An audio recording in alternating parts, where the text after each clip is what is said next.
Bata, nag-aantay po sa CR.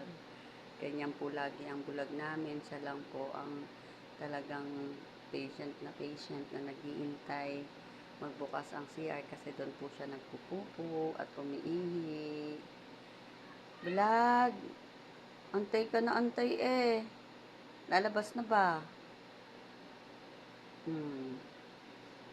Lalabas na, bulag.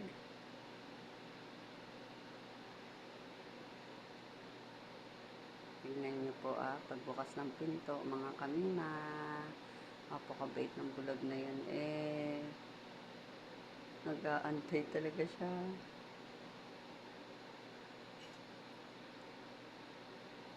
Malapit na. Matatapos na.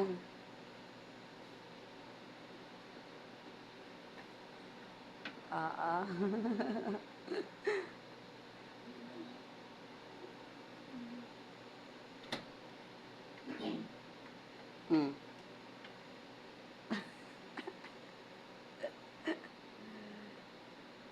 Si Arna eh. Pasok na. Si Bulag nag-aantay na. Ano yung inaamoy-amoy mo? Dumi po na CR namin. Yan, dyan po siya sa may basahan po pwesto. Yan po.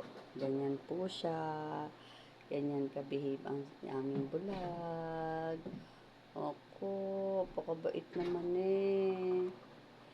Iyan po ay na-rescue ko po noong 2019. Na bulag po yung isang mata niya. Ganyan po siya o ka-behave. Umihilang po yan mga kamina. Tingnan niyo po. Halika na dito, dali na. Tapos ka na ba? Ha? Very good. Tapos na. Sige na dun, lakad na ron.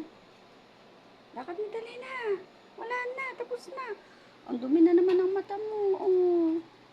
Good boy. O, doon na. Tulog na ikaw, tulog na. Tulog na. Good night na. Babalik ko to sa CR. Wala na dyan. O, maglilinis na ako.